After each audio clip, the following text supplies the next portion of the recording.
How to refresh X feed.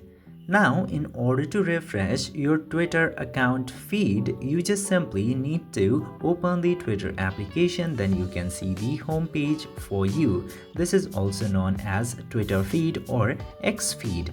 Now, in order to refresh it to get new post, you can use two options. First one is to tap into this house icon from the bottom left corner. Tap into that and it will refresh your Twitter feed. Now if that is not working for your Twitter, you just simply need to hold your screen from the upper section of the screen and move your fingers downwards, and this icon will appear in your screen. You just simply need to lift your finger from your screen and your Twitter feed will be refreshed like this. So this is how you can refresh your Twitter feed to get the latest post in Twitter.